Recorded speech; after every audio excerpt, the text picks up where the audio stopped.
Hello, my name is Faith Ireland. I graduated one of two women in my class and began practicing law as a litigator in 1970. I practiced for 13 years and then went on the King County Superior Court, where I served for 15 years. I was then elected to the Washington Supreme Court. When I retired from the judiciary, I began my career as a judicial arbitrator, mediator, and an appellate consultant. I presently work with JAMS, Judicial Arbitration and Mediation Service, the largest provider of ADR globally.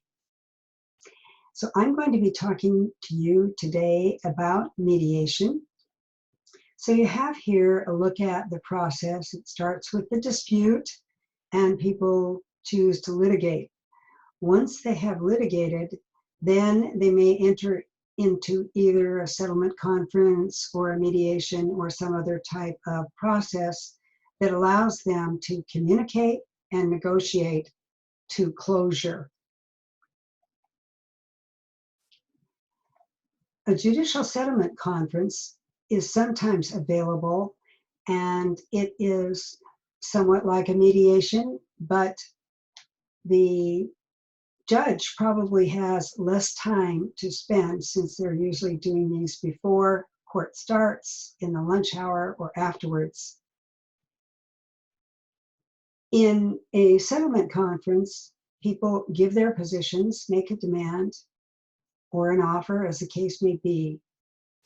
One of the differences besides time is that a judicial officer may be more willing to give an opinion as to what might happen to this case based on his or her experience if it were to go to trial. Mediation, which is not part of the court process, is generally different because you have an out-of-court process where the mediator, counsel, and the clients meet.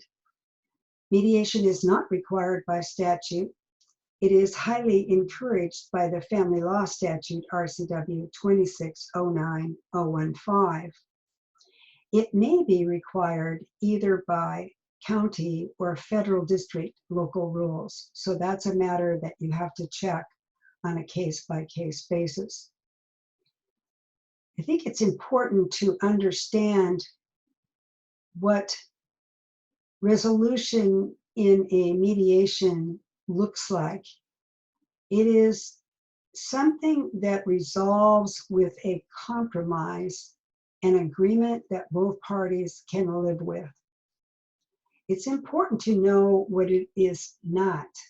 It is not a trial, and therefore the mediator will not be deciding the facts that apply in this case or the law that applies to the case. That will happen only in the context of a trial. So that means that the mediator doesn't want to be inundated with all your references, either from plaintiff or defendant, of factual matters and of law, because what the judge expects or mediator expects in a mediation is a civil, cooperative discussion that can lead to that compromise that both parties can live with. RCW 7.07 sets out the requirements for mediation, and the requirements are that the mediator be neutral and unbiased. There is no license required, and that is predicated on the fact that the mediator is not giving legal advice. If the mediator is a lawyer, the mediator may give legal advice as far as the law is concerned, but should be careful about how that applies under the rules of professional responsibility. The other part of RCW 707 speaks to the need for confidentiality. Following a mediation, the the judge will not receive a report from the mediator other than that the mediation happened or didn't, and that it was resolved or not resolved.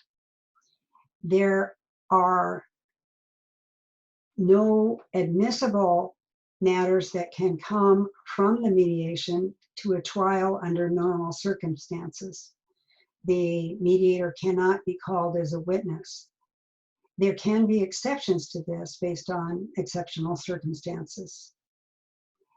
So what about counsel's job, the attorney who is representing a party in a mediation?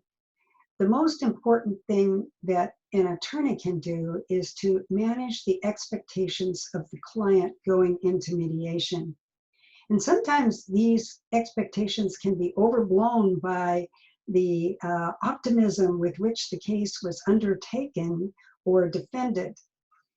But when it comes time to do a mediation, it is important to tender those expectations with reality. The things that would be helpful for counsel to discuss with clients in regard to expectations and reality are the uncertainty, the burden of proof that's required, and how different judges can be one from another, how different juries can be, and the fact that there could be, even if there is a win for your client, an appeal involved. So it is the client who is going to have to wait the time for the litigation, is going to have to spend the money to make it possible to take the case to trial, and very importantly, who is going to undergo the stress that is involved in litigation. In family law, it is especially important to help the clients understand that a judge has wide discretion as to parenting, support, and property division. And there's really no excellent way to predict what a judge will do in a family law case. It's important to know that, again, no one wins a mediation. If the mediation is successful, the parties reach an agreement that they can live with. Thank you for watching, and best of luck to you.